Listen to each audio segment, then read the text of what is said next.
सुनीता मोहनपुर की रहने वाली एक महिला थी। उसका एक बेटा था जिसका नाम पवन था। सुनीता का इस दुनिया में पवन के अलावा और कोई नहीं था। पवन को उसने बड़ी मुसीबत से पाला था। उसके लिए सुनीता को मजदूरी भी करनी पड़ी थी। अब पवन 18 साल का हो गया था। पवन अपनी माँ से कहता है, माँ, अब मैं काम किया करूँगा और तुझे कोई भी काम नहीं करने दूंगा। सुनीता के मायके में उसके भाई रमेश की लड़की की शादी थी।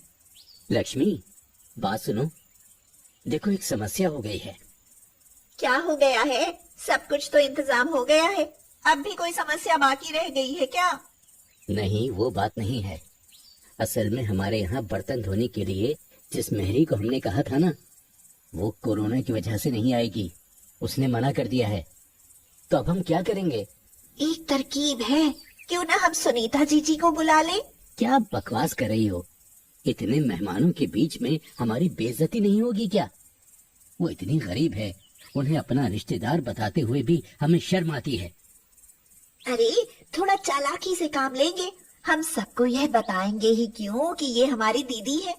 मेहमान पूछेंगे तो कह देंगे कि हम इज्जत से मेहरी को भी दीदी बोलते हैं। हाँ, ये बात तो तुम ठीक कहती हो। शादी में उन्होंने सुनीता को बुलाया तो सुनीता बहुत खुश हो गई। पवन और सुनीता वहां गए। सुनीता ने खूब जी भर कर काम किया। उसे उन लोगों की चालाकी के बारे में पता नहीं था। चलते समय रमेश ने सुनीता और पवन के लिए कपड़े दे दिए, जिससे पवन बहुत ही ज्यादा खुश हो गया। घर आकर पवन चारपाई पर लेट गया। सवेरा हुआ तो वह अपनी माँ से बोला, माँ, मेरी तबीयत कुछ ठीक नहीं लग रही है। सुनीता रमेश के घर से लड्डू और मिठाई लाई थी।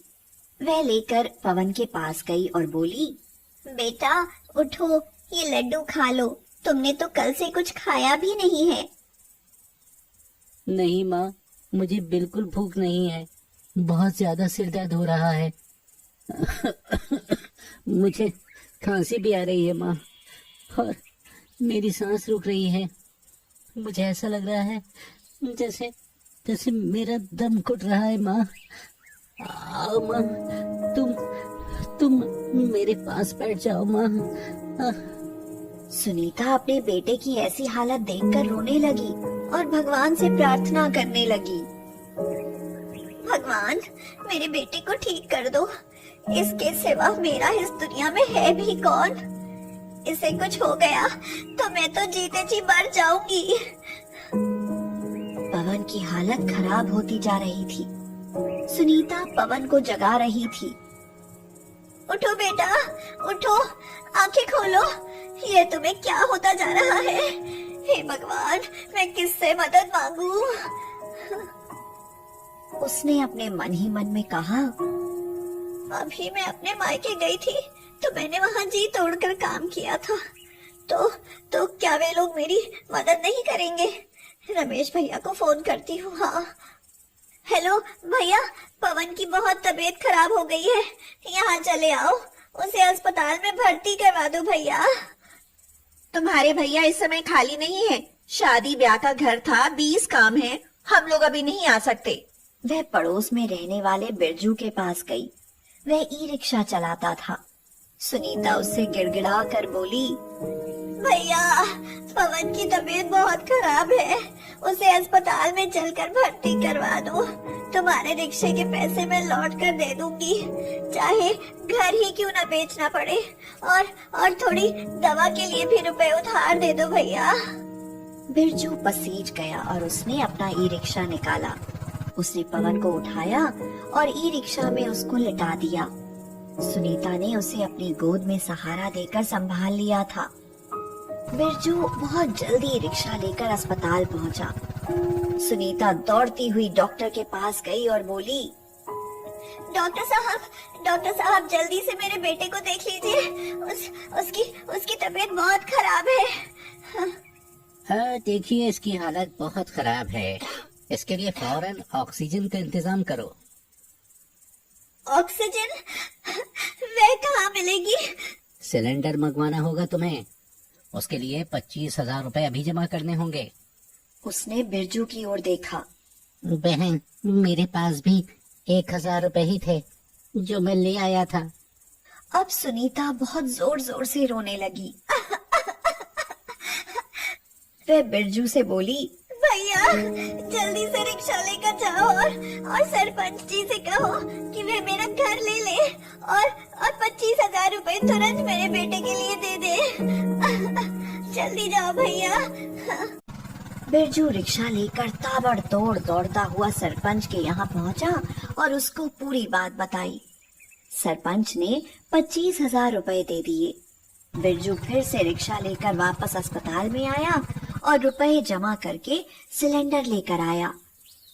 डॉक्टर पवन को देखने आया। दूर से ही उसको देखकर बोला, ये तो मर चुका है, तुमने इंतजाम करने में देर कर दी। सुनीता रोने लगी। अब वह सिलेंडर का क्या करती। उसने देखा उसी की तरह एक और माँ अपने बेटे को लेकर आई थी। वह रो रही थी कि उसके पास सिलेंडर नहीं था। उसका बेटा मरने की कगार पर था। सुनीता ने सिलेंडर उसे दे दिया और बोली,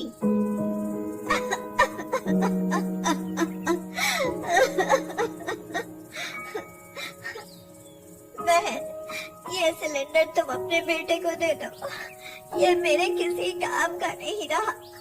मेरा बेटा तो मुझे छोड़कर चला गया। उस लड़के को ऑक्सीजन लगा दी गई और उसकी तबीयत सुधरने लगी।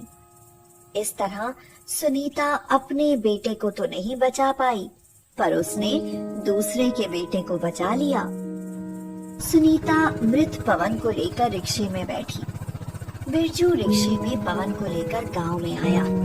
उसे देखते ही सब लोगों ने अपने घर के किवाड़ बंद कर लिए।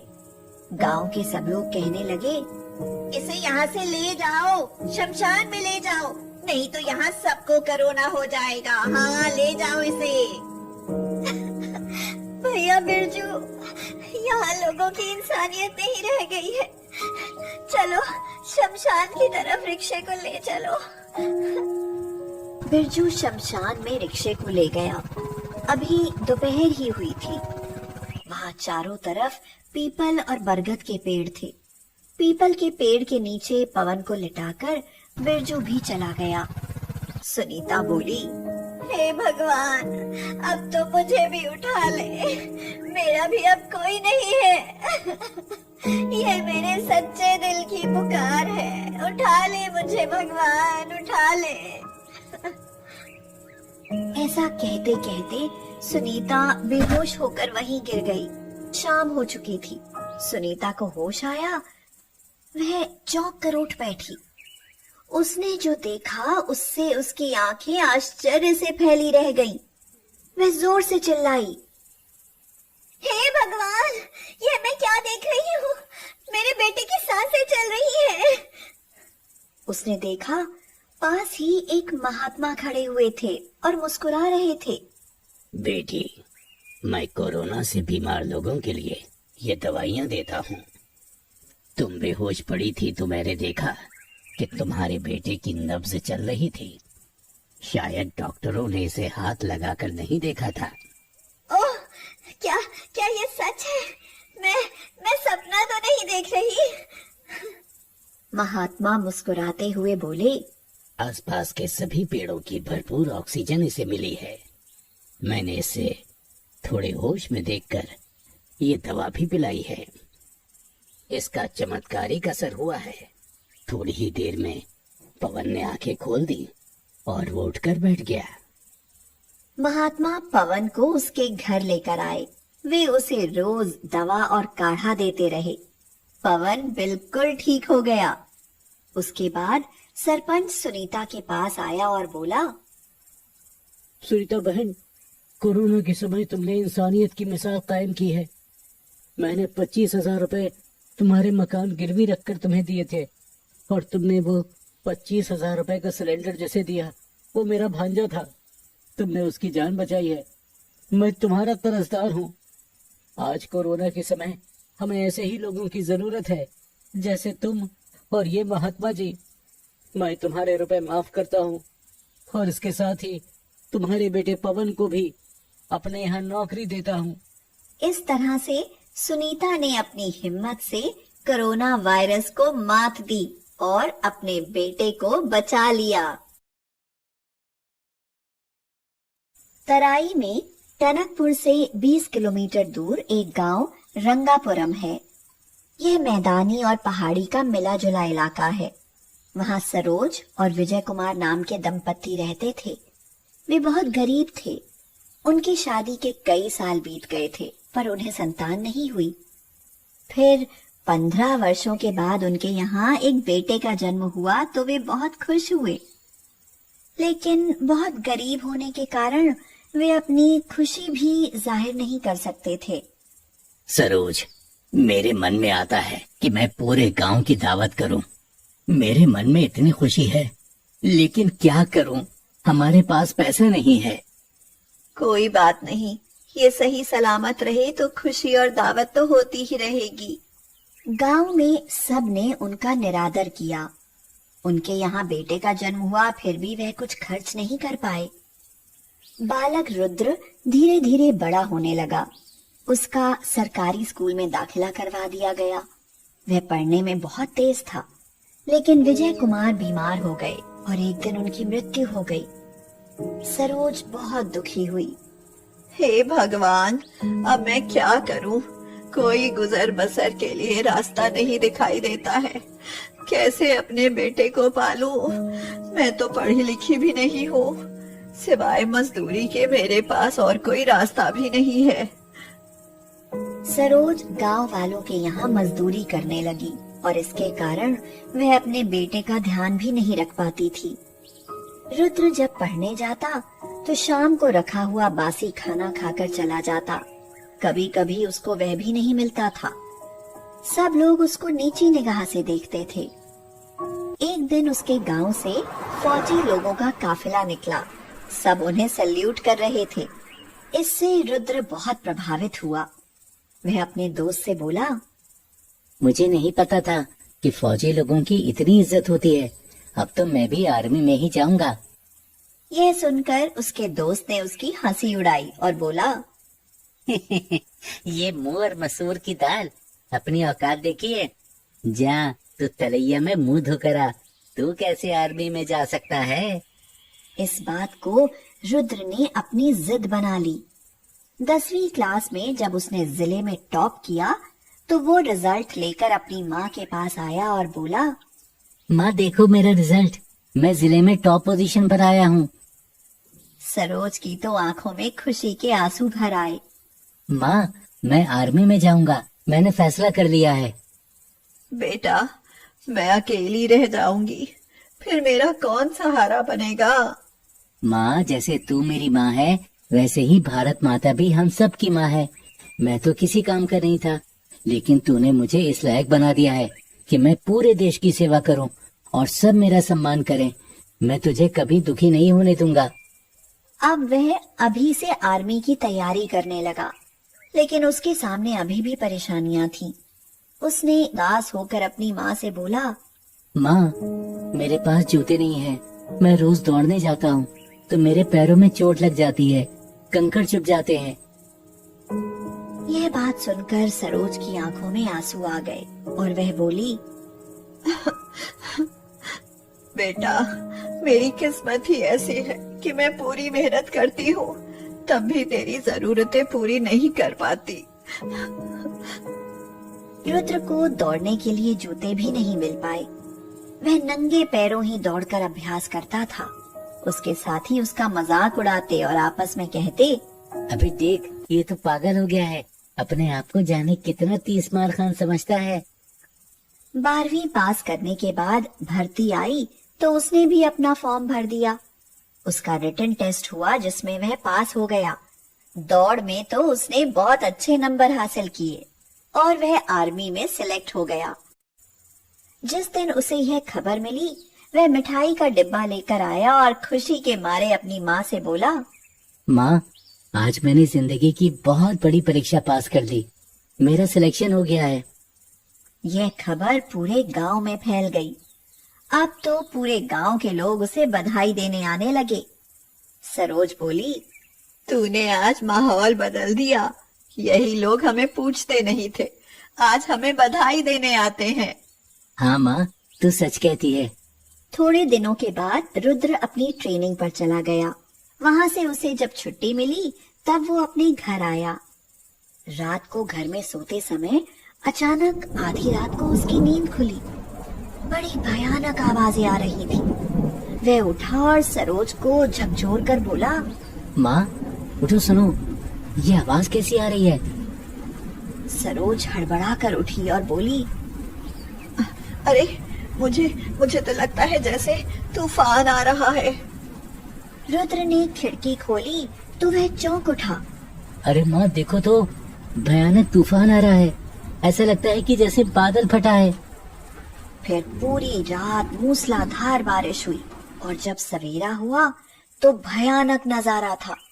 तेजी से पानी की आती हुई धारा तूफानी रूप लिए हुए थी और वह अपने आप रास्ते में पड़ने वाले खोखे, घर आदि सबको बहाती ले जा रही थी। यह देखकर आसपास के लोग घबराए हुए थे और एक दूसरे से कह रहे थे, अब क्या होगा? हम लोग यहाँ से बचकर कैसे जाएंगे? अरे हम तो यहीं दफन हो जाएंगे। लेकिन अब इस समय हम कहाँ जा सकते हैं? गांव के सभी लोग एक सुरक्षित जगह आकर इकट्ठे हो गए थे। अचानक ही वे लोग जहां पर खड़े थे वहां पास की चट्टान खिसकी और वहां पर एक बड़ी सी दरार हो गई जो धीरे धीरे नीचे की ओर खिसकने लगी। उसी के साथ गांव के 3 लोग भी लुढ़कते हुए नीचे जाने लगे। गांव के सभी लोग चिल्लाने लगे, हे भगवान, ये क्या हो रहा है? सोहन, बदलू और चंदन तो गए, अब इन्हें कौन बचाएगा? रुद्र ने वहां खड़ी महिलाओं से कहा, आप लोग घबराइए मत, मुझे 2-3 साड़ियाँ दे दीजिए। उन लोगों ने साड़ियां निकाल कर दी, जिससे रुद्र ने एक पेड़ से बांधा और उन साड़ियों को पकड़कर नीचे चट्टान की तरफ जाने लगा। वहां से वह संभाल कर उन लोगों को एक एक करके ऊपर ले आया। सबसे अंत में वह बदलू को ऊपर लेकर आया। जैसे ही बदलू ऊपर पहुंचा, चट्टान एकदम से लुढ़कती हुई पलट गई और उसके साथ ही रुद्र भी नीचे चला गया। अरे ये क्या हुआ? रुद्र चट्टान के साथ ही नीचे चला गया है। प्रशासन ने राहत कार्य जोर शोर से शुरू कर दिए थे। फंसे हुए लोगों को सुरक्षित जगह पर पहुंचाया जा रहा था, लेकिन बदलू, चंदन और सोहन ने जाने से इनकार कर दिया। मैं रुद्र को लिए बिना यहाँ से नहीं जाऊंगा। उसने हमें मौत के मुंह से निकाला है। सभी लोग रो रहे थे। अरे अब वो कहाँ बचा होगा? वो चट्टान तो सीधे नदी में जा चुकी होगी। तभी आवाज आई, चंदन, चंदन, मुझे ऊपर खींच। हैं? ये आवाज तो रुद्र की लगती है। उन लोगों ने झांक कर देखा तो फंसी हुई साड़ियों का सहारा लेकर रुद्र धीरे धीरे ऊपर चढ़ता हुआ आ रहा था।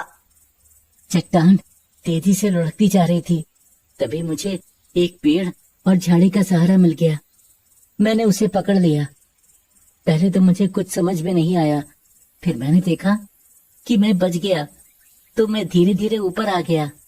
थोड़े दिनों के बाद फिर से सब कुछ सही हो गया।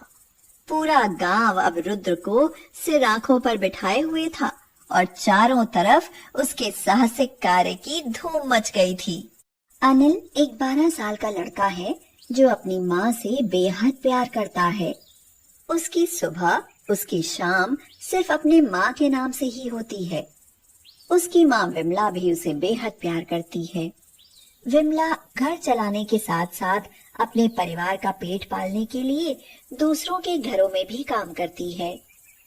माँ माँ पुकारता अनिल अपने घर में घुसा। माँ, माँ।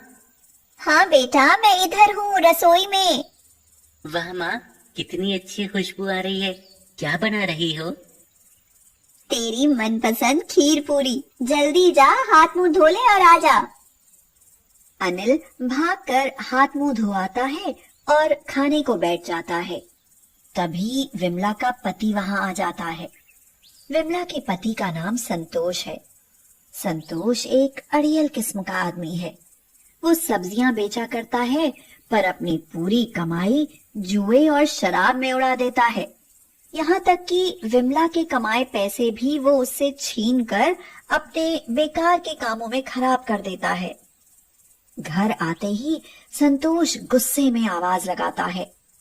विमला, ओ विमला, जी आप बैठिए, मैं खाना लगा रही हूँ। जल्दी खाना लगा, काम पर भी जाना है। विमला खाना ले आती है। वाह माँ, खीर पूरी देखकर मजा ही आ गया। तेरे पास खीर पूरी बनाने के पैसे कहाँ से आए? जी वो अनिल काफी दिनों से कह रहा था, इसलिए बनाई आज। संतोष गुस्से से कहता है। पर पैसे कहाँ से आए? जी वो मालकिन ने दिए थे। तो तूने मुझे वो पैसे क्यों नहीं दिए? जी वो जी वो क्या? यहाँ मेरी शराब और जुए के पैसे पूरे नहीं पड़ पाते और तू ऐसे ही पैसे उड़ाती फिर रही है। पापा, मैंने कहा था खीर। चुप! जब बड़े बात करते हैं तो बच्चे चुप रहते हैं। और विमला, तुम याद रखना, जैसे अगली बार पैसे आए सीधे मुझे देना। जी ठीक है। ये कहकर संतोष और अनिल खाना खाने लगते हैं। तभी अचानक विमला बेहोश हो जाती है। अनिल और संतोष डर जाते हैं। संतोष अनिल को भेजकर डॉक्टर को बुलवाता है। थोड़ी देर में डॉक्टर आता है। देखिए ना डॉक्टर साहब, मेरी बीवी को क्या हो गया? डॉक्टर विमला को चेक करता है और कहता है। चलो संतोष भाई, आप फटाफट मिठाई खिला दो। संतोष कहता है। अजीब बात करते हैं डॉक्टर, मेरी बीवी बेहोश है और आप मिठाई मांग रहे हैं। अरे भाई, आप बाप बनने वाले हो, विमला गर्भवती है। ये सुनकर सभी बहुत खुश हो जाते हैं और अनिल कहता है। मैं भाई बनने वाला हूँ। हाँ बेटा, हाँ। एक दिन विमला की दोस्त कमला उससे मिलने आती है। बधाई हो विमला, तुम माँ बनने वाली हो। विमला उदास मन से कहती है। शुक्रिया कमला। क्या हुआ, तुम उदास क्यों हो? उदास नहीं हूँ, बस फिक्र है। कैसी फिक्र? अभी 3 लोगों में ही घर चलाना मुश्किल है। एक और सदस्य आएगा तो कैसे काम चलेगा, यही सोच रही हूँ। अच्छा, मुझे तो लगा था संतोष अच्छा कमाता होगा क्योंकि हर रोज ठेली खाली करके ही घर लौटता है। हाँ, पर सारी कमाई शराब में उड़ा देते हैं वो। मेरे पैसे भी लेकर उनका जुआ खेलते हैं, कुछ बचता ही नहीं। ओह, देखो तुम इस परेशानी से कैसे बाहर निकलोगी ये तो मुझे नहीं पता, मगर हाँ, मैं एक बात जानती हूँ कि तुम एक माँ हो और जब एक माँ को उसके बच्चों को पालना होता है ना, तो उससे ताकतवर कोई नहीं होता। ये कहकर कमला वहाँ से चली जाती है, पर उसकी ये बातें विमला पर काफी असर डालती हैं और वो निश्चय करती है कि अपने बच्चों के लिए अब से वो दोगुनी मेहनत करेगी। और अगले ही दिन से विमला काम करने के लिए और घर ढूंढने लगती है। जिस समय विमला को आराम करना चाहिए और अपनी सेहत का ध्यान रखना चाहिए था, उस समय पैसे कमाने के लिए विमला ने दोगुनी मेहनत करना शुरू कर दिया, जिससे वो दिन ब दिन कमजोर होती चली गई। घर पर भी वो अपने पति और बेटे का पूरा ध्यान रखती थी। वो सुबह उठती, अनिल को नहलाती और स्कूल के लिए तैयार करती, फिर अपने पति के लिए नाश्ता बनाकर उन्हें काम पर भेजती और दोपहर के खाने से पहले 4 घरों में झाड़ू, पोछा और बर्तन धोने जैसे काम करती। फिर घर आकर दोपहर का खाना बनाती, अपने बेटे और पति को खिलाती और फिर घरों में काम करने चली जाती। आज जब वो शर्मा जी के घर काम कर रही थी। सुनो विमला। जी कहिए मालिक। कल से काम पर मत आना, आज अपना हिसाब कर दो। क्यों क्यों मालिक, कोई गलती हो गई क्या मुझसे? नहीं नहीं, देखो तुम गर्भवती हो और जल्दी जल्दी काम नहीं कर पाती, इसलिए हमने किसी और को काम पर रख लिया है। नहीं मालिक, ऐसा मत कीजिए, आप निकाल देंगे तो मेरा घर कैसे चलेगा। मैं वादा करती हूँ जल्दी और अच्छे से काम करूंगी। हाँ। अरे नहीं विमला, गर्भवती औरत से मेहनत करवाकर नरक थोड़ी जाना है। मालिक, भगवान ये भी तो कहते हैं कि गर्भवती की मदद करनी चाहिए। अच्छा, हमें सिखा रही है। ये पकड़ अपने पैसे और निकल जाए यहाँ से। जल्द ही उसके गर्भवती होने की वजह से सभी घरों से उसको काम से निकाल दिया जाता है। विमला के पास और कोई चारा नहीं होता। वो पैसे कमाने के लिए मजदूरी करने लगती है। अब विमला 7 महीने गर्भवती है और एक दिन अनिल अपनी माँ के गले लगता है और कहता है, माँ, आप इतनी मेहनत मत करो, मैं बड़ा होकर सब ठीक कर दूंगा। हाँ बेटा, मैं जानती हूँ, पर जब तक तुम बड़े ना हो जाओ तब तक तो मुझे ही मेहनत करनी होगी ना। पर माँ, अभी आपको आराम करना चाहिए। चुप रह और जा पढ़ाई कर। तेरे लिए आज मैं तेरी पसंद की खीर पूरी बनाऊंगी। ये सुनकर अनिल खुश हो जाता है और पढ़ने चला जाता है। विमला बेड के नीचे से एक संदूक निकाल कर खोलती है और वो पैसे जो उसने अपने पति से छिपा कर जोड़े होते हैं उन्हें निकालती है। तभी पीछे से आवाज आती है। विमला। अपने पति की आवाज सुनकर विमला चौंक जाती है और हकलाते हुए कहती है, जी जी, वो वो क्या, मेरे से छिपाकर पैसे जोड़ रही थी तू? जी, ये पैसे मैं बच्चों के लिए जोड़ रही थी। मैं उनका बाप हूँ, मैं खुद उनका ध्यान रख लूंगा। तू ये पैसे मुझे दे। नहीं जी। पर विमला उसे रोक नहीं पाती और संतोष पैसे लेकर चला जाता है। विमला उसके पीछे भागती है और उसका पैर फिसल जाता है। गिरने की आवाज सुन संतोष पीछे मुड़ता है और विमला को गिरा देख वो फौरन जाकर उसे उठाता है और अस्पताल ले जाता है। अस्पताल में विमला की हालत देखकर डॉक्टर उसे आईसीयू में एडमिट कर लेते हैं। विमला की हालत बहुत खराब होती है। बाहर संतोष और अनिल बेहद परेशान होते हैं। सब ठीक हो जाएगा बेटा। पापा, मैं माँ के बिना नहीं रह सकता। मेरी माँ ही तो मेरा ध्यान रखती है और मेरी सारी जरूरतें पूरी करती है। ये सुनकर संतोष को अपनी गलती महसूस होती है और वो सोचता है, दारू के चक्कर में मैंने कभी अपनी बीवी और बच्चों पर ध्यान नहीं दिया, और अगर आज विमला इस हालत में है तो ये भी मेरी ही गलती है। भगवान विमला को ठीक कर दो, वरना मैं खुद को कभी माफ नहीं कर पाऊंगा। तभी डॉक्टर बाहर आता है। गिरने की वजह से आपकी बीवी को गहरी चोट आई, जिसकी वजह से हम उन्हें बचा न सके। ये सुनकर संतोष के पैरों तले जमीन निकल जाती है। वो रोते हुए अंदर जाता है जहां उसकी बीवी चुपचाप अपने बेड पर लेटी होती है। संतोष उसके पास जाकर रोते हुए कहता है, मुझे माफ कर दो विमला। तुम्हारे जीते जी मैंने कभी तुम्हें ना समझा, और तुम्हारे चले जाने की वजह भी मैं ही हूँ। तुम एक बार लौट आओ, मैं वादा करता हूँ आज के बाद कभी भी दारू को हाथ भी नहीं लगाऊंगा। अपने बच्चों का और तुम्हारा दोनों का पूरा ध्यान रखूंगा। तुम्हें कोई परेशानी नहीं होने दूंगा। बस एक बार लौट आओ, बस एक बार। जी, वादा करते हो? विमला की आवाज सुनकर संतोष चौंक जाता है। तभी पीछे से डॉक्टर साहब कहते हैं, तुम्हें समझाने के लिए हमने ऐसा किया। दारू इंसान को उसकी जिम्मेदारियों से और अपनों से दूर कर देती है। अपने वादे के अनुसार अब से दारू को हाथ भी मत लगाना। उस दिन के बाद से संतोष दारू छोड़ देता है और अपने परिवार का पूरा ख्याल रखता है। यह कहानी मणिपुर गांव की है, जहां दामिनी नाम की एक बुजुर्ग महिला अपने बेटे सरगम के साथ रहती है। सरगम की पत्नी रेनू एक बहुत अमीर परिवार से है। रेनू के पिता हंसराज इस गांव के मुखिया हैं। बेटी रेनू, आज खाने में क्या बना रही हो? माँ जी, जो आप बोलो मैं वही बना देती हूँ। अच्छी सी सब्जी बना लो। रेनू रसोई में सब्जी बना रही थी। उसी समय सरगम घर आ जाता है।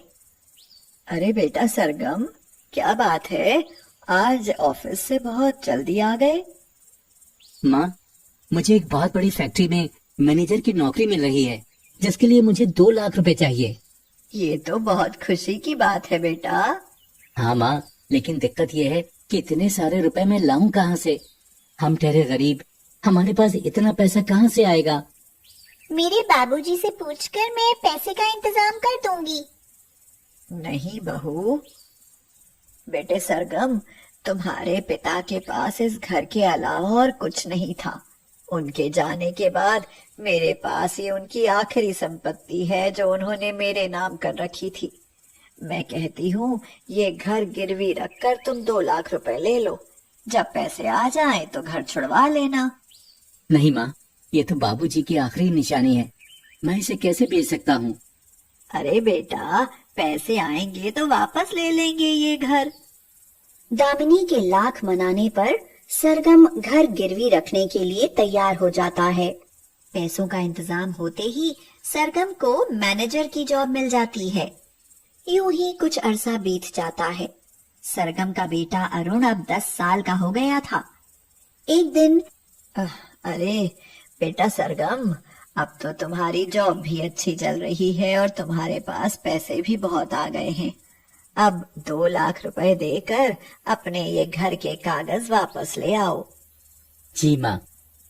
अगली सुबह माँ जी, मैं अपने बाबूजी के घर जा रही हूँ और शाम तक आ जाऊंगी। ठीक है बेटा। रेनू अपने पिता के घर आती है। रेनू बेटा, आप कैसी हैं? पिताजी, मैं ठीक हूँ। बेटा, तुम्हारी ससुराल में कोई तकलीफ तो नहीं है ना तुम्हें? अब आपसे क्या छुपाना पिताजी। माँ जी ने इनकी नौकरी के लिए 2 लाख रुपए लिए थे घर गिरवी रखकर। आज माँ जी कहती है कि पैसे देकर घर के कागज वापस ले आओ। तो बेटा, इसमें क्या दिक्कत है? बाबूजी, अभी हमारा बेटा अरुण भी बड़ा हो गया है। उसके बेहतर भविष्य के लिए हमें आगे पैसों की जरूरत होगी ना। अब ऐसे में ये 2 लाख रुपए देंगे तो हम बचत कैसे करेंगे? बेटी, अपने पति से कहकर कोई दूसरा घर ले लो और अपने पति और बेटे के साथ खुश रहो। पर पिताजी, माँ जी, उनका क्या? वो कहाँ जाएंगी? अरे बेटा, वो बुढ़िया और कितने दिन रहेगी? उसके लिए तुम अपनी खुशियाँ क्यों त्याग कर रही हो? हंसराज रेनू को उसकी सास के खिलाफ बहुत भड़काता है। रेनू अपने पिता की बातों में आ जाती है और अपने ससुराल आती है। रात के वक्त क्या बात है रेनू, बड़ी उदास लग रही हो? तबीयत तो ठीक है ना? रेनू सरगम को वो सब कुछ बताती है जो उसके पिता ने रेनू को बताया था। बात तो तुम सही कह रही हो। वैसे भी इस घर की हालत कितनी खराब है। ये बिक जाए तो ही अच्छा है। रेनू और सरगम दामिनी के पास उसके कमरे में आते हैं। माँ, मुझे आपसे कुछ कहना है। हाँ बेटा, कहो। माँ, क्यों ना हम इस घर को बेच दें और कहीं दूसरा अच्छा सा घर लें? हाँ, ये क्या कह रहे हो बेटा? ये तुम्हारे बाबूजी की आखिरी निशानी है। ऐसा तुम कैसे सोच सकते हो? माँ जी, आखिरी निशानी है तो इसका मतलब हम सारी जिंदगी इस खंडहर में बसर करेंगे। बहू, जुबान संभाल के बात करो। बहुत संभाल ली जुबान माँ जी, अब नहीं। अगर आपको रहना है इस खंडहर में तो आप रहिए। मैं अपने बच्चे का भविष्य खराब नहीं करना चाहती। आपने तो जी लिया अपना जीवन, कम से कम हमें तो चैन से खुशी खुशी जीने दो। सरगम, ये क्या कहे जा रही है? माँ, रेनू सही तो कह रही है। कब तक हम ऐसे खंडहर में रहेंगे?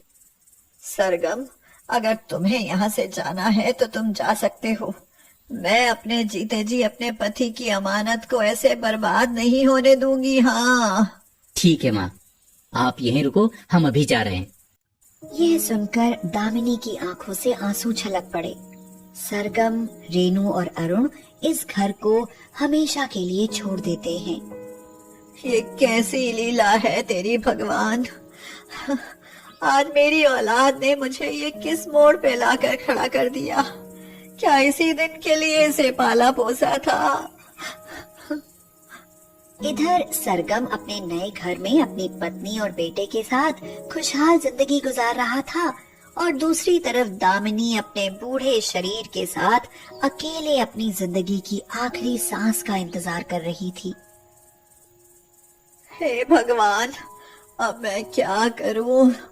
मेरे बेटे ने आज मुझे इतना बड़ा धोखा दिया। मैं कैसे जीऊंगी? घर में ना कुछ खाने को था और ना ही कुछ पैसे थे। कई दिन भूखे रहने के बाद आखिरकार दामिनी की मौत हो जाती है। सरगम को अपनी माँ की मौत के बारे में पता चलता है, लेकिन बेटा अपनी पत्नी के बहकावे में आकर अपनी माँ के अंतिम दर्शन के लिए भी नहीं आता। यूं ही कुछ दिन और गुजर जाते हैं। अरे हाँ, मुझे ऑफिस जाना है, मुझे जल्दी से चाय दो। मुझे नहीं बनाना चाय। आप एक काम करो जी, घर में एक नौकर रख लो। मुझसे अब घर का काम नहीं होता। हाँ, ये क्या बोल रही हो? क्या तुम बूढ़ी हो गई हो जो तुमसे काम नहीं हो रहा? आपको जितना कहा है ना उतना सुनो जी। ये क्या बात हुई भला? सरगम वहां से गुस्से में दफ्तर चला जाता है। रेनू रोज की तरह अपने बेटे को लेकर अपने पिताजी के घर चली जाती है और रात को लौट कर आती है। रात में सरगम घर आता है। रेनू, एक बुरी खबर है, मेरी नौकरी चली गई है।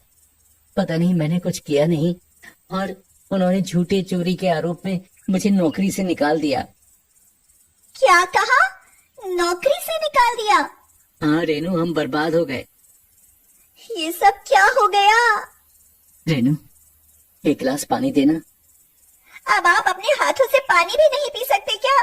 मैं दिन भर घर के काम करते करते थक जाती हूँ। हमेशा की तरह सरगम और रेनू में फिर बहस हो जाती है। तुमसे मैं शादी करके पछता रहा हूँ। अरे जाओ जाओ, भाग तुम मेरे फूटे तुमसे शादी करके। अच्छा, तो ये सब शादी के पहले तुम्हें दिखाई नहीं दिया? अरे जाओ जाओ, जो इंसान अपनी माँ का ना हुआ वो मेरा क्या होगा? माँ ने अपना घर बेच दिया तुम्हारी नौकरी की खातिर और बदले में आपने उन्हें बेघर कर दिया। इस दुनिया में आपसे बड़ा मूर्ख कोई नहीं है। यह सुनकर सरगम की आंखों में आंसू आ जाते हैं। रेनू, ये सब मैंने तुम्हारे कहने पर किया था ताकि अपना और अपने बच्चे का भविष्य बेहतर रहे। अरे जिस माँ ने तुम्हें जन्म दिया तुम उसके नहीं हो पाए, तुम मेरे कहाँ होगे? हाँ। दोनों के बीच इतनी बहस होती है कि रेनू अपने बेटे को लेकर अपने पिताजी के घर चली जाती है।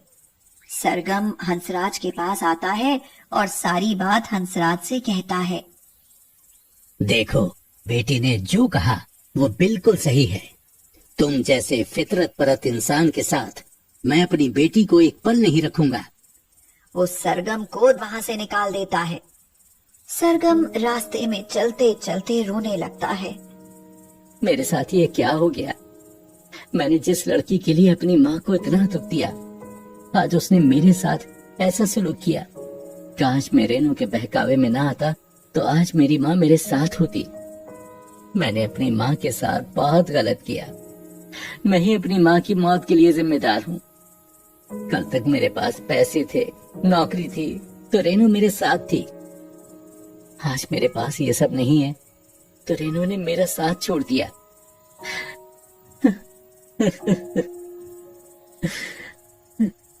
ये सब सोचते सोचते सरगम अब बहुत पछता रहा है और रो रहा है।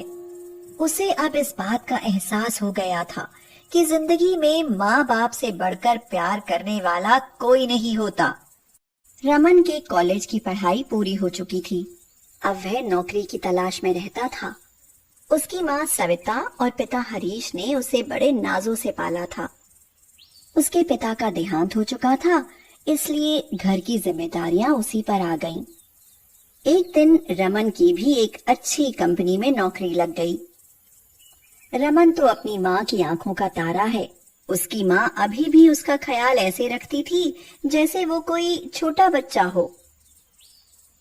बेटा थोड़ा आराम कर ले, पूरा दिन काम ही करता रहता है। और देख, मैंने तेरे लिए हलवा बनाया है, तुझे पसंद है ना? रमन चिड़चिड़ा कर बोला। क्या है माँ, देख नहीं रही हो? ऑफिस का जरूरी काम कर रहा हूँ। जब देखो मुझे परेशान करती रहती हो। माँ की आंखों में आंसू आ जाते हैं। वो देखती है कि अब रमन उससे सही तरीके से बात नहीं करता और वह अपने दोस्तों से तो खूब बात करता है, पर अपनी माँ के लिए उसके पास समय ही नहीं होता। एक दिन सविता खाना टेबल पर लगा देती है। आज उसने अपने बेटे के पसंद का खाना बनाया है। अब वह रमन के आने का इंतजार करती है। जब रमन आता है तो वो बोलती है, आज तो मेरा बेटा मुझसे खुश हो जाएगा। रमन घर आता है और माँ से कहता है, माँ मैं खाना नहीं खाऊंगा, मैं बाहर से खाकर आया हूँ। सविता को बहुत बुरा लगता है। उसने बड़े प्यार से उसकी पसंद का भोजन बनाया था। सोचा था कि इसी बहाने वह रमन के साथ कुछ बात तो कर पाएगी, पर कहाँ, रमन को तो मानो अपनी माँ की कद्र ही नहीं थी। रविवार का दिन था। रमन तो बस अपने फोन में, लैपटॉप में ही लगा रहता था। उसकी माँ आकर उससे बोलती है, बेटा तुझे पता है कि माँ का कर्ज कोई नहीं उतार सकता। अब इसी बात पर दोनों में बहस हो गई। बोलो आपको क्या चाहिए, सोना चांदी या रुपए, जो मांगोगी मैं दे दूंगा। बेटा ये माँ का कर्ज है, ये सब तो कुछ नहीं है। और अगर तू मेरा कर्ज उतारना ही चाहता है तो कल तू पूरा दिन मेरे साथ रह कर दिखा। रमन सोचता है कि एक दिन की ही तो बात है और वह अगले दिन घर पर ही रहता है। वह सुबह उठता है तो देखता है कि घर बिखरा हुआ है और सुबह का नाश्ता भी नहीं बना। वह तमतमाया हुआ अपनी माँ के कमरे में जाता है और बोलता है, माँ ये घर की क्या हालत हो रखी है और आप अभी तक उठी नहीं?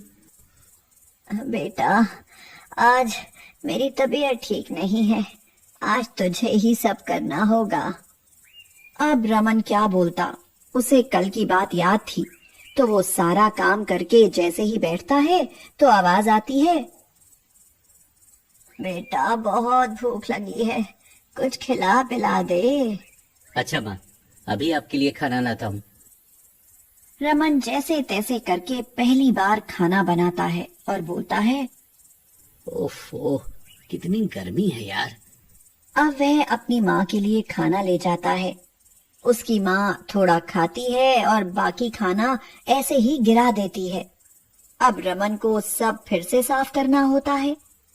जैसे तैसे पूरा दिन बीत जाता है। रमन भी घर के काम से बहुत थक जाता है। चलो माँ, अब आप भी सो जाओ।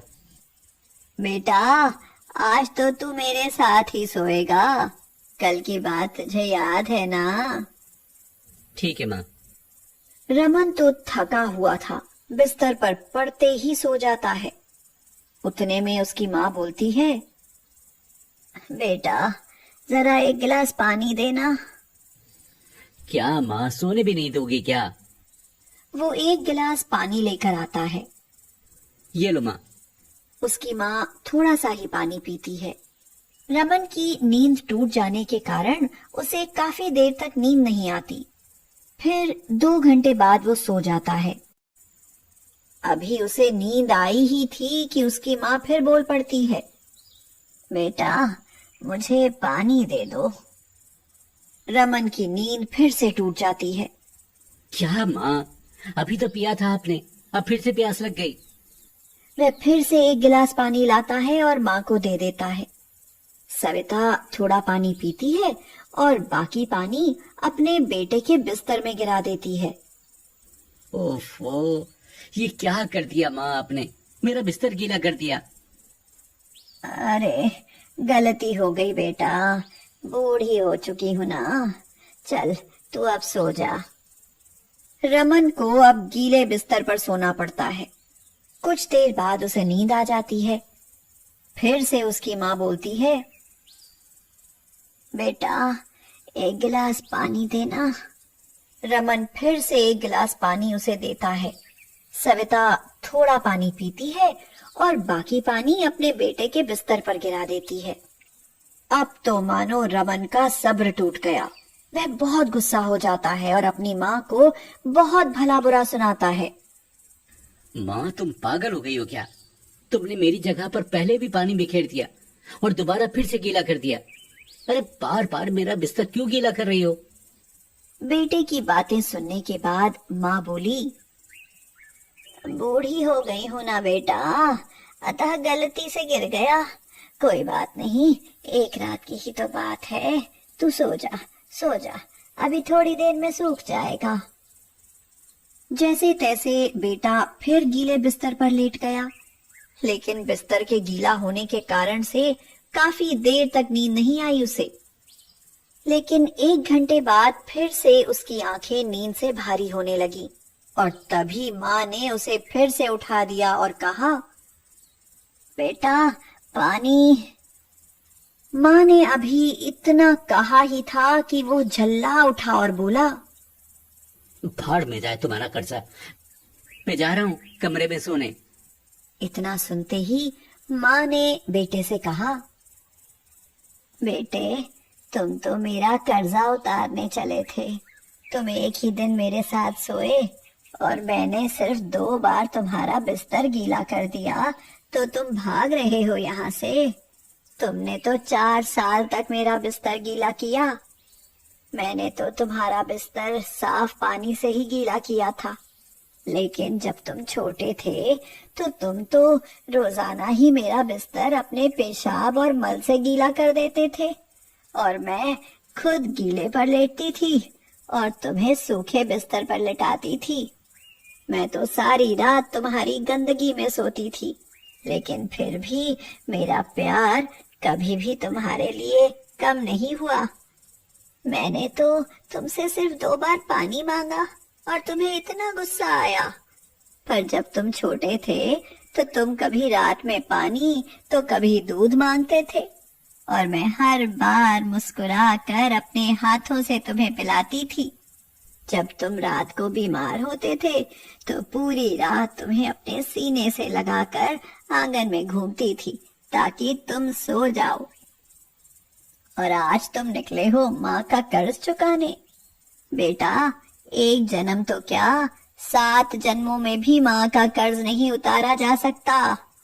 अब तुमने अपनी आंखों से देख लिया है कि यह कर्ज ऐसा है जिसे किसी भी प्रकार नहीं उतारा जा सकता है मेरे बेटे।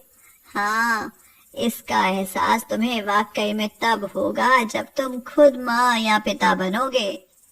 रमन को भी अब अपनी माँ की बात समझ आ जाती है और वह अपनी माँ से उसके द्वारा किए गए दुर्व्यवहार के लिए माफी मांगता है। माँ, मुझे माफ कर दो। आप सही बोलती हो कि माँ का कर्ज कोई नहीं उतार सकता।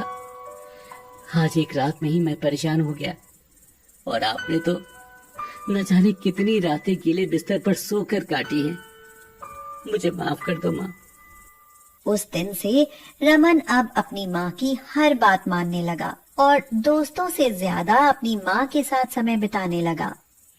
आखिर माँ की जगह कौन ले सकता है? दीनापुर नाम का खूबसूरत गांव एक छोटी सी नदी के किनारे था। वहाँ शोभित नाम का एक लड़का अपनी माँ सरस्वती के साथ रहता था।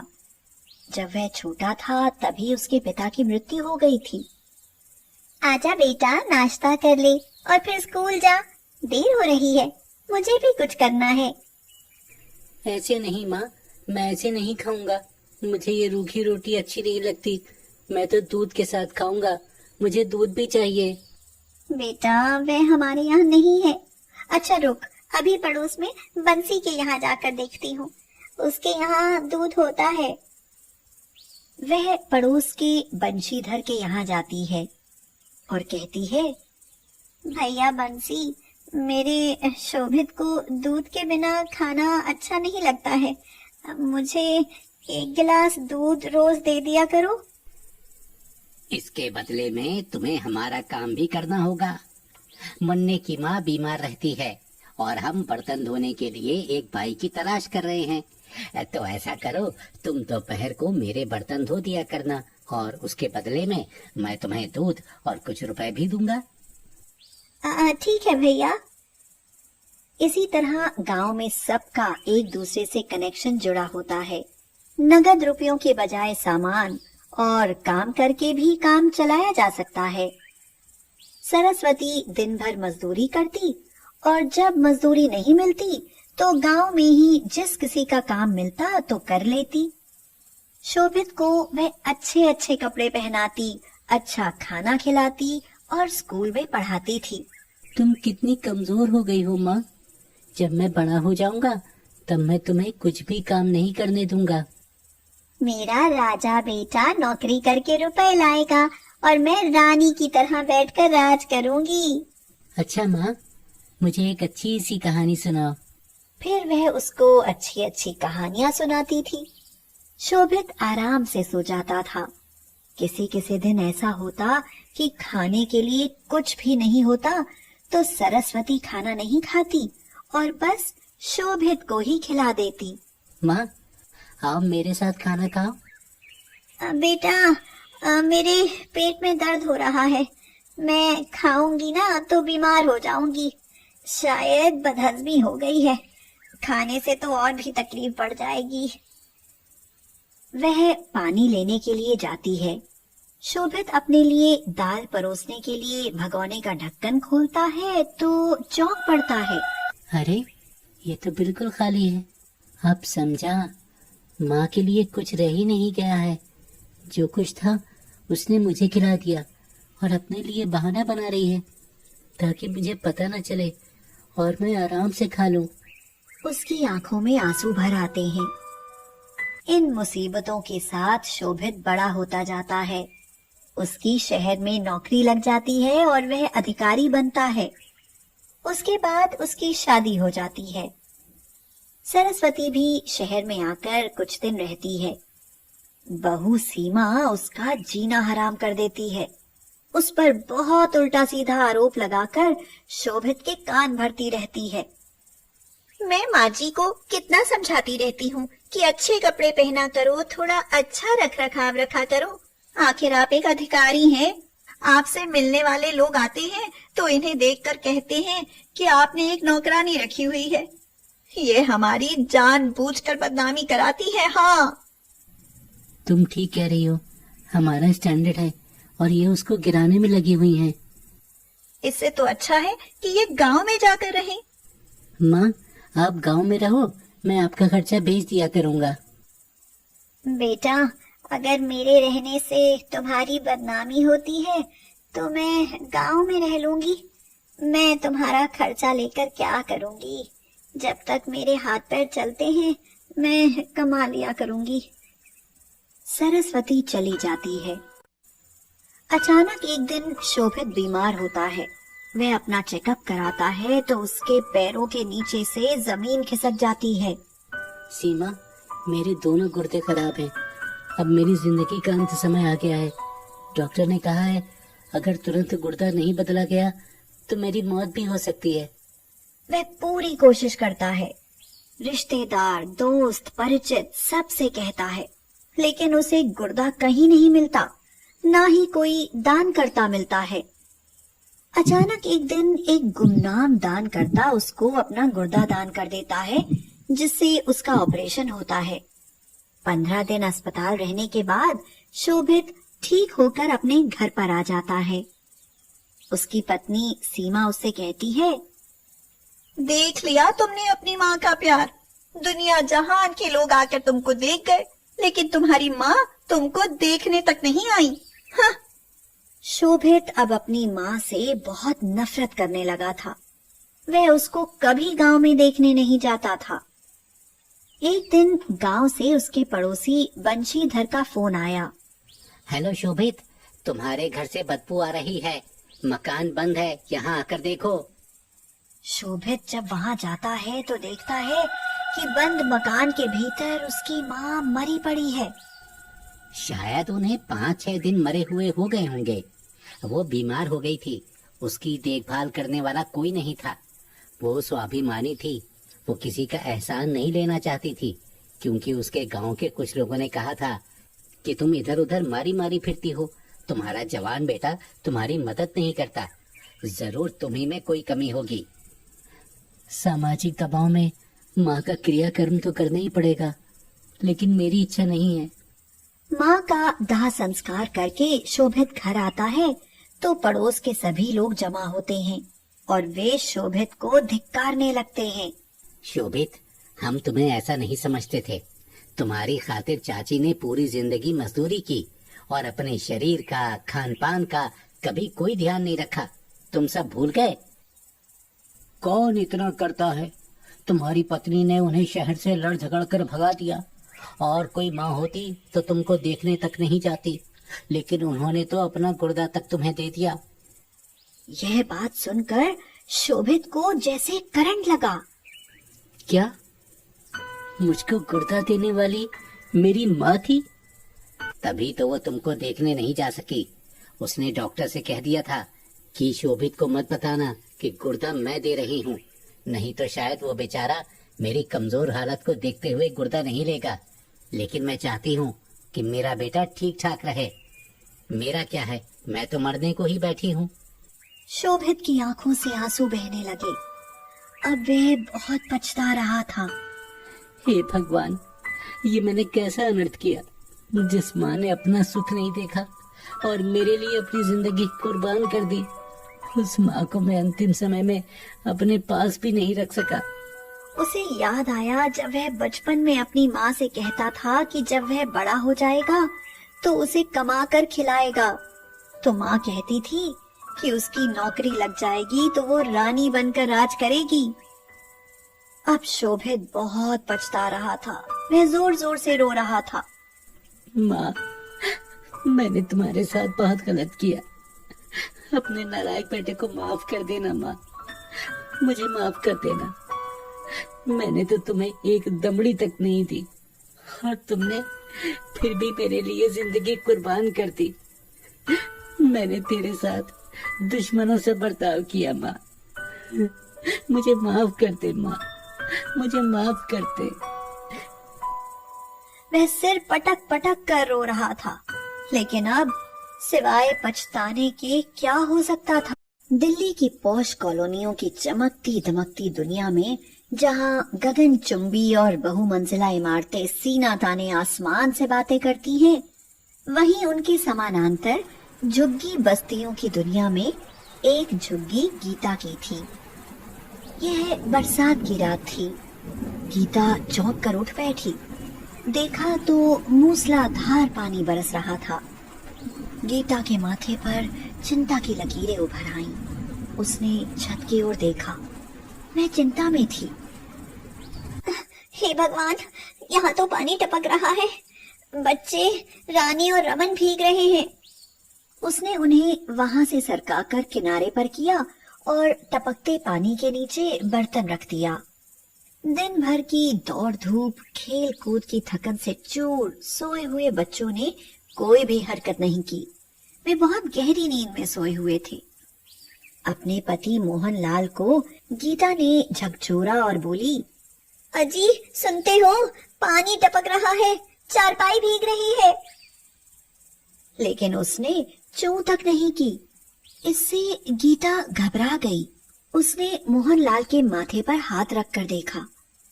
अरे हे भगवान, इन्हें तो तेज बुखार है। सवेरे उठकर गीता ने देखा तो चारों तरफ पानी ही पानी था। अपनी रेड़ी से कीचड़ हटा दो। पानी धीरे धीरे निकल रहा है, लेकिन अपनी गंदगी और मिट्टी की गाद कीचड़ के रूप में छोड़ गया है। गीता बाहर साफ सफाई करने लगी। इसके बाद अपनी झुग्गी को साफ करके उसने बच्चों को उठाया और चाय बनाई। पर उसके पड़ोस में भोलू की दुकान से नमकीन और बुखार की टैबलेट ले आई और मोहनलाल को खिला दी। आज का तो काम चल जाएगा, लेकिन अगर आज पैसे नहीं आएंगे तो कल का क्या होगा। गीता के ससुर 2 बीघा खेत, कच्चा मकान और कर्ज विरासत में देकर चल बसे थे। मोहनलाल कभी भी उस कर्ज को नहीं उतार पाया और 2 बीघा जमीन बेचकर कर्ज मुक्त हो गया। आजीविका के लिए उसने दिल्ली की राह ली। यहाँ आकर उसने सब्जी का ठेला लगा लिया। खाने भर के लिए तो पैसे पैदा हो जाते थे, पर गांव से ही उसे पीने की लत लगी थी। उसके चलते मोहनलाल का बीमार पड़ना भारी पड़ गया था। डॉक्टर के कहने से एक दिन उसकी जांच करवाई गई तो पता चला कि कुपोषित भोजन मिलने से और खाली पेट लगातार कच्ची शराब को पीने के कारण उसके गुर्दे खराब हो गए थे। यह सुनकर तो गीता की हालत ही खराब हो गई। हे भगवान, अब मैं क्या करूंगी? खुद ही मुझे कुछ करना होगा। ऐसे काम नहीं चलेगा, नहीं तो मेरे बच्चे भूखे मर जाएंगे। वह मंडी जाकर सब्जियां ले आई। गीता अपने बेटे रमन से बोली, रमन, तुम मेरी मदद के लिए मेरे साथ चलो, और रानी तुम घर पर रहो और अपने पिताजी की मदद करो। और रेहड़ी लेकर वह चल दी। मोहनलाल की हालत दिन प्रतिदिन खराब होती गई। एक दिन वह इस लोक को छोड़कर परलोक के लिए रवाना हो गया। अब गीता खुद ही अकेले सब्जी बेचने के लिए जाती थी। थोड़े ही दिनों के बाद उसे लगा कि रमन का स्वभाव बदलता सा जा रहा है। रमन इतना चिड़चिड़ा क्यों होता जा रहा है? अजीबोगरीब हरकतें करता है। पता लगाती हूँ आखिर बात क्या है। ऐसा करती हूँ, इसके सामान और कपड़ों की तलाशी लेकर देखती हूँ। वह तलाशी लेती है और हैरान रह जाती है। इसके पास से रुपए और नशे की पुड़िया निकली। हे भगवान, इसका मतलब ये गलत संगति में जा रहा है। उसने इस बात का पता लगाया तो उसके पैरों के तले से धरती खिसक गई। उसे पता चला रमन विक्रांत के पास समय ज्यादा बिताता है, वह स्कूल जाता ही नहीं। विक्रांत चोरी से कच्ची शराब बेचता था और ड्रग्स सप्लाई करने का काम करता था। उससे सब डरते थे। इसका यह मतलब है कि मैं बाजार में सब्जी का ठेला लगाती रही और मेरे ना होने का फायदा विक्रांत ने उठाया और रमन को लालच देकर अपने ड्रग सप्लाई के काम में लगा रखा है। गीता रोते हुए बोली, हे भगवान, ये कैसे दिन दिखा रहे हो? लेकिन नहीं, मैं ऐसा नहीं होने दूंगी। मैं इसके लिए लड़ाई लड़ूंगी। जब मैं दिन रात मेहनत करके अपना कमा कर खा सकती हूँ, तो अपने बच्चों को भी बचा सकती हूँ। मैं अपने बच्चों को ही नहीं बल्कि बस्ती के सभी बच्चों को बचाऊंगी। गीता ने कमर कस ली कि इस बुराई को वह उखाड़ फेंकेगी। उसने सभी को इकट्ठा किया और उनको समझाया, जब तक यहाँ शराब बिकती रहेगी और विक्रांत बच्चों के द्वारा ड्रग की सप्लाई करता रहेगा ना, तब तक यह सब बंद नहीं होगा। बच्चे बिगड़ रहे हैं, माँ अपने बच्चों के लिए सब कुछ करती है। हमें इसका विरोध करना चाहिए। सही कहा बहन, हम सब आपके साथ हैं। विक्रांत को जब इस बात का पता चला तो वह गुस्से से खौल उठे। उन्होंने आकर गीता को धमकाया, लेकिन गीता नहीं मानी। उसने महिलाओं के साथ जाकर कच्ची शराब बनाकर बेचने, ड्रग सप्लाई करने और बहला फुसलाकर छोटे बच्चों को भी इस काम में लगाने की शिकायतें दर्ज करवाईं। थाने से कार्यवाही की गई और कच्ची शराब बनाने के यंत्रों सहित विक्रांत को पकड़ लिया गया। उनके पास से ड्रग्स भी बरामद हुए। अब बस्ती के लोगों ने गीता को पुरस्कृत किया। उसके इतने बड़े प्रयास की अखबार में भी खबर छपी। गीता रमन को समझाते हुए बोली, देखो, तुम्हारे लिए मैंने अपनी जान खपा दी। मैं अपने लिए कुछ नहीं करती हूँ बेटा। अगर तुम भी इस बात को नहीं समझोगे तो मेरे जीवन में कौन सा सुख रहेगा? तुम्हारी बहन भी है, उसके भविष्य के बारे में सोचो। तुम अपराधी बन जाओगे तो पूरे जीवन भर जेल में पड़े रहोगे। माँ, मुझे माफ कर दो। मैं अपनी गलती समझ गया हूँ। मैं उसके बहकावे में आ गया था। वो मुझे पैसों के लिए लालच देकर अपना उल्लू सीधा कर रहा था। अब मैं मन लगाकर पढ़ाई करूंगा और आपकी भी मदद करूंगा। अब रमन और रानी बहुत मेहनत से पढ़ाई करते हैं। वे दोनों स्कूल चले जाते और गीता सब्जी का ठेला लेकर चली जाती। रमन साल दर साल अच्छे नंबरों से परीक्षा पास करते करते स्कॉलरशिप हासिल करता गया और उसने इंस्पेक्टर की भर्ती परीक्षा पास की और सिलेक्ट होकर वह पुलिस इंस्पेक्टर बन गया। उधर रानी ने नर्सिंग का कोर्स किया और वह नर्स बन गई। आज गीता का सिर गर्व से ऊंचा है। उसकी खुशी में सब शामिल थे। सभी लोग गीता की भरपूर प्रशंसा कर रहे थे। इस प्रकार की कड़ी मेहनत करने के बाद गीता ने अपना मुकाम हासिल कर ही लिया। मनोहर दिल्ली में एक फैक्ट्री में काम करता था। उसकी पत्नी शारदा और 2 बेटे गौरव और सौरभ थे। दोनों बेटे अभी छोटे थे। उनको अच्छा भविष्य देने के लिए ज्यादा पैसे की जरूरत थी, इसलिए मनोहर ओवरटाइम भी करता था। एक दिन उसने ओवरटाइम किया। अधिक थके होने के कारण उसे झपकी आ गई। वह मशीन पर काम करते समय अचानक गिर गया और उसकी मौत हो गई। तुरंत ही वहां सारे कर्मचारी जमा हो गए। मिल का मालिक घबरा गया। उसने सोचा कि उस पर केस हो जाएगा, इसलिए उसने अपने वर्कर से कहा, अरे इसे जल्दी से जल्दी यहाँ से हटाकर रोड पर डलवा दो, जिससे पता चले कि एक्सीडेंट हुआ है, वरना हम फंस जाएंगे। रात में शारदा को खबर मिली कि मनोहर का सड़क पर एक्सीडेंट हो गया है। शारदा के सिर पर तो मानो पहाड़ ही टूट पड़ा। वह रो रो कर एक ही बात कह रही थी, हे भगवान, मैं क्या करूं और कहाँ जाऊं? कौन मुझे सहारा देगा? इतने छोटे छोटे बच्चों का पालन पोषण कैसे होगा? मिल मालिक ने तो पहले से ही चालाकी की थी। उसने किसी भी क्लेम से बचने के लिए अपना पीछा छुड़ा लिया था। हाँ, दरियादिली दिखाने के लिए मैनेजर आया और शारदा से बोला, बहन जी, हम अपने वर्कर्स का बहुत ध्यान रखते हैं। उनकी मुसीबत में हम हमेशा साथ खड़े रहते हैं। हालांकि ये महीना मनोहर लाल का खत्म हो चुका था, अब शुरू होता, लेकिन फिर भी हम 1 महीने की पगार आपको ऐसे ही फ्री में दे रहे हैं। ऐसा एहसान जताकर मैनेजर लौट गया। अब शारदा क्या करे? उसकी समझ में तो कुछ भी नहीं आ रहा था। मिल मालिक के दिए हुए रुपयों से मनोहर लाल का क्रियाक्रम हो गया। अब तो शारदा के पास एक फूटी कौड़ी तक नहीं रही। मनोहर लाल के अंतिम संस्कार में उसके 2-4 दोस्त और 1-2 पड़ोसी ही शामिल हुए थे। उसके बाद तो सबने अपना अपना रास्ता पकड़ लिया। किसी का भी पता नहीं चला, कोई पास ही नहीं भटक रहा था।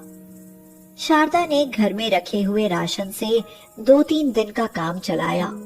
उसके बाद तो उसके घर में कुछ नहीं रहा। बच्चों को भूख लगी थी। गौरव ने कहा, मुझे भूख लगी है, खाना दो, मैं तो चाय भी पीऊंगा। शारदा की आंखों से आंसू निकलने लगे। मनोहर लाल जिंदा था तो बच्चों के लिए अच्छी अच्छी चीजें लाया करता था, उन्हें घुमाने ले जाता था। शारदा ने अपने मन में सोचा, आज खाने के लिए मेरे पास कुछ भी नहीं है। यह मेरे पैरों की पायल है ना, इन्हीं को बेच दूं तो 2-3 दिन के खाने का जुगाड़ तो हो ही जाएगा।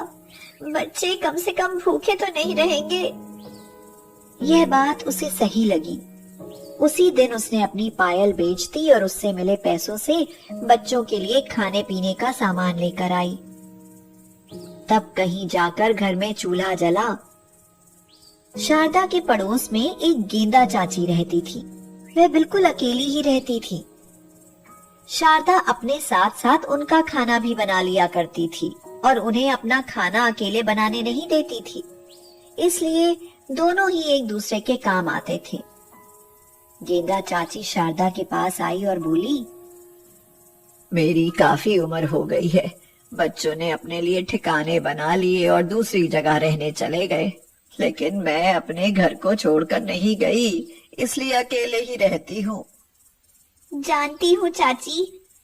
लेकिन तुमने और मनोहर ने मुझे अपना समझा। मेरे बच्चे मेरा साथ छोड़ गए, लेकिन तुमने मेरी मदद की। मेरे पास पैसा तो नहीं है बेटी, लेकिन और तरीके से मैं तुम्हारी मदद कर सकती हूँ। तुम्हें मैं एक सलाह देती हूँ कि तुम कुछ काम करो। तुम्हारे बच्चों की देखभाल मैं कर लिया करूंगी। देखो, मैं इसीलिए कहती हूँ क्योंकि मुझे तुमसे बहुत लगाव है। हाँ। गेंदा चाची की बातें सुनकर शारदा की आंखें भर आईं और शारदा बोली, बुरे वक्त में सब साथ छोड़ जाते हैं। आप भी मेरी तरह हो, तभी आपको हमसे हमदर्दी है। बताओ अब मैं क्या करूं? बेटी, ऐसा करो, बड़े बड़े घरों में झाड़ू पोछा और खाने बनाने का काम पकड़ लो, तो तुम्हें आराम से इतने रुपए मिल जाएंगे कि तुम्हारा और तुम्हारे बच्चों का पेट भर जाएगा। यह बात शारदा को जच गई थी। गेंदा चाची के पास अपने बच्चों को छोड़कर वह काम ढूंढने निकली। 2-3 घरों में उसे काम मिल भी गया। अब जिंदगी की गाड़ी रफ्तार पर आ गई थी। धीरे धीरे शारदा के बच्चे बड़े होने लगे और स्कूल जाने लगे। गेंदा चाची उन्हें स्कूल छोड़ आती और ले भी आती। एक बार शारदा बीमार हो गई। कई दिनों तक वह काम पर जा ही नहीं पाई। उसके बाद वह डॉक्टर साहनी के यहाँ काम करने के लिए गई। मन ही मन में वह सोच रही थी, क्या करूं, आज तो पैसे भी नहीं मिल पाएंगे। बच्चे 2 दिन से भूख के मारे रो रहे हैं और गेंदा आंटी की तबीयत भी सही नहीं है। उन्हें भी खाना नहीं मिला, इससे वह भी लगभग बेहोश हो पड़ी है। क्या करूं, कुछ समझ में नहीं आता। उस दिन कुछ मन में सोचकर शारदा ने फैसला किया। उसने ढेर सारा खाना बनाया। डॉक्टर साहनी और मिसेस को खाना परोसकर अपने घर के लिए उसने चुपके से ढेर सारा खाना पैक करके झोले में रख लिया था। वह झोले को छुपाकर घर से बाहर निकल गई और अपने घर की ओर चल दी। लेकिन मिसेस साहनी ने उसे देख लिया तो उन्होंने डॉक्टर से कहा, देखो, इसको तो हम बड़ी सीधी और भोली समझते थे। पता नहीं वह हमारे घर से क्या सामान चोरी करके ले जा रही है। जल्दी देखो।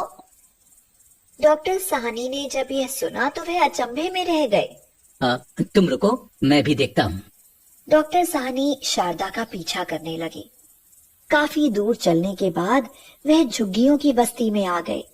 उन्होंने देखा शारदा एक झोपड़ी में घुस गई। खिड़की के पास खड़े होकर डॉक्टर साहब अंदर का नजारा देखने लगे।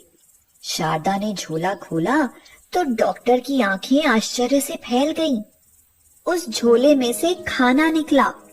शारदा ने वह खाना 2 थालियों में परोसा और एक थाली लेकर गेंदा चाची के पास गई, जो लगभग बेहोशी की हालत में पड़ी थी।